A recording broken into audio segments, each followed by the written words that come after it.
Welcome back to the Financial Blueprint. My name is Eric Hamilton, the president of Hamilton Sales Academy, as well as Hamilton Estates. And so today will be our last session on the 100 level courses, building on the financial literacy. So let's jump into it.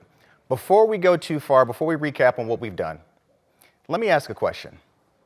If you had an unexpected $500 emergency expense that was due today, let's say a medical bill, or let's say it's an auto repair, would you be able to cover that cost without taking out a loan or using your credit card?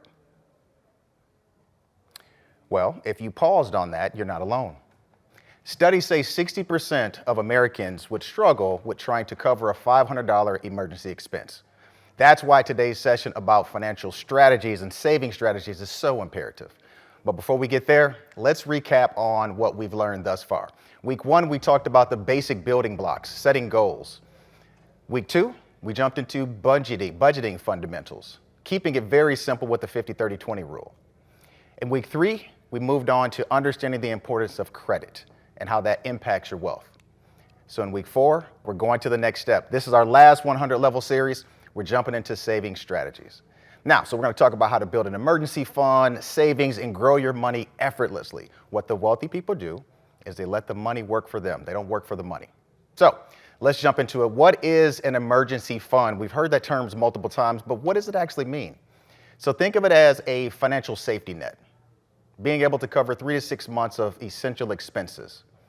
So that's what it is, but how do you get started? The most simplistic way is if you just automate it. If you simply just take $25 out of every paycheck and just have it submitted and moved over to an investment account or a savings account, that's the easiest way. My recommendation is pay yourself first. Now, why does this matter? Because an emergency fund will help you if you get into a crisis, and don't worry about it. Emergencies will happen. You just have to be prepared for it.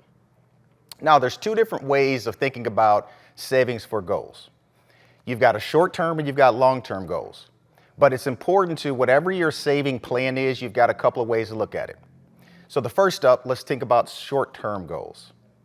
So short-term goals are things like vacations, or I want to buy, or I need to fix a car, or upcoming holidays.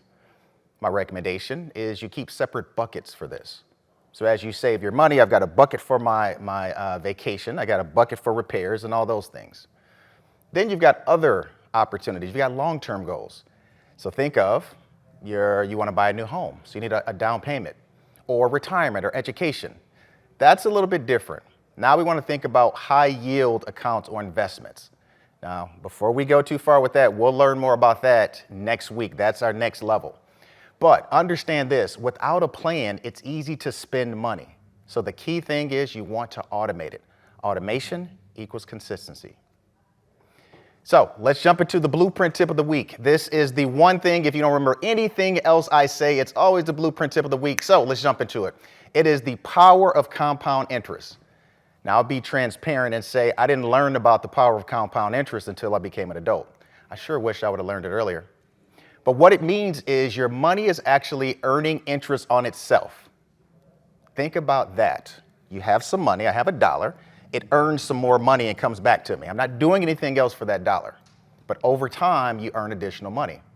That's the power. Think about this. Your money should work harder than you work for it. So for every $1 you make, how do you make that $1 make $1? It's easy to spend it, but if we do things the right way, we can grow it and let the money do all the heavy lifting. And lastly, so small sacrifices today could lead to big returns on your money tomorrow. You have to be consistent, and we have to hold ourselves accountable. Now, let me give you a real world example. This is a pretty corny example, but I think it's relevant. Let's start with this. I think we talked about this before. A lot of people drink coffee. Coffee is about $5, maybe if you get the extra latte or venti or whatever you want to call it nowadays. But if you took that $5 and decided for the next month, I am not going to drink any Starbucks. I'm going to take that $5 and I'm just going to invest it. Over 30 days, that's $150. Basic interest is 6%.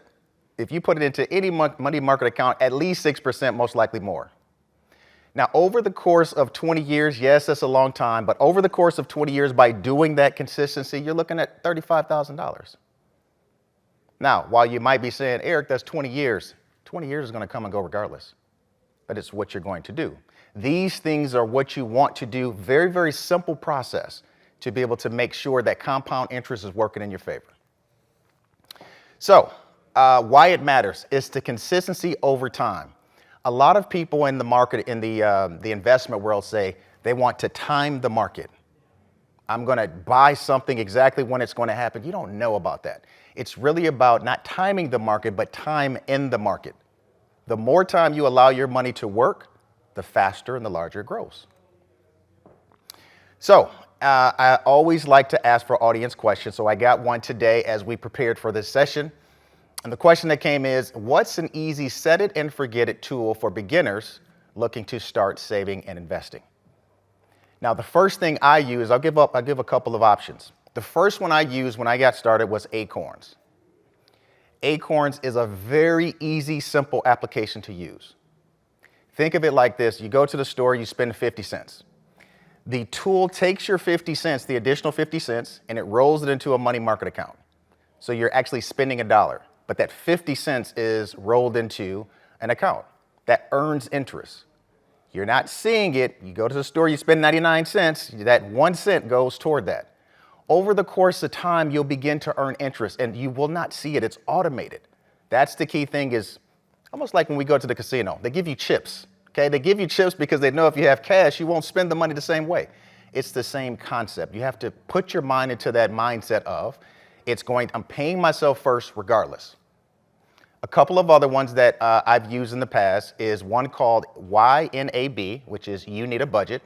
That's another one that helps you track your savings. And then lastly, one called Digit. That moves small amounts of money on a consistent basis into a savings account, and you set it up. The important thing about all this is simply as you get started. You decide what tool you want to use, but I do highly recommend you get started. So, so you just don't think about it. It happens automatically. All right, so here's my challenge.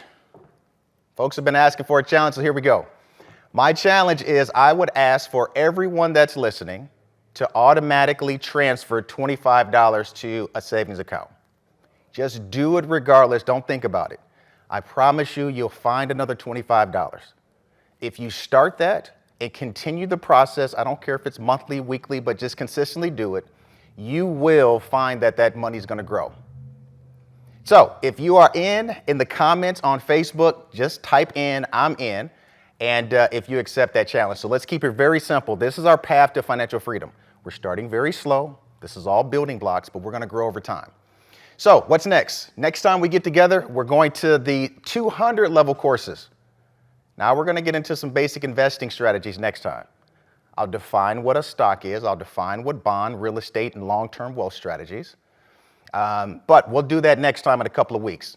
Lastly, if you have any questions, you want me to answer, or you need some coaching, you can follow me. There is a QR code right here. Also, all my social media things are there. So with that, continue to work at it, continue to grow. This will be our path. We are on level 1. We're going to level 2. So we'll see you next time.